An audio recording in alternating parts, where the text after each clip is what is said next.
J'ai une amie à moi qui s'appelle Julie Favet, qui elle, du coup, de confession chrétienne, évangélique pour être particulière. Et elle m'appelle, elle me dit Lynn, c'est bizarre.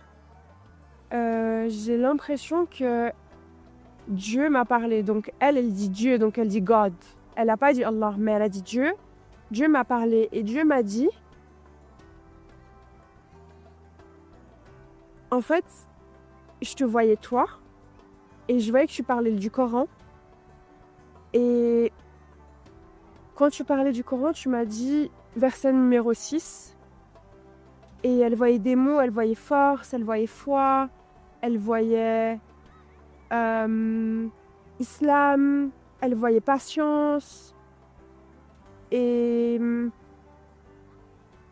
après, elle m'a dit, j'ai vu ton père. Elle m'a dit, ton père, il t'attend à la mosquée. Et elle m'a dit, il faut que tu fasses quelque chose pour lui. En fait, ce qu'elle savait pas, c'est que ça s'appelle en islam sadaqa jariya.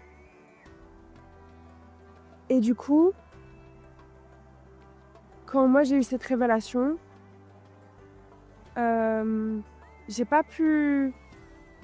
C'est comme si je pouvais pas renier. Je pouvais pas renier. Il y avait que lui qui savait. Il y avait personne d'autre qui a su que j'ai fait cette dua.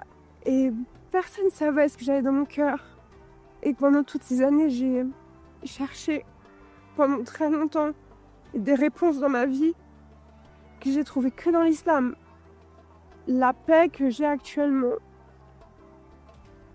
dans mon cœur, c'est pas du tout la même qu'à l'époque. À l'époque, j'étais vraiment perdue et je savais pas ce que je faisais ni où j'allais. Allah bihib at-tawabin. Donc, on doit aller toujours vers lui. Toujours retourner vers Allah subhanahu wa ta'ala.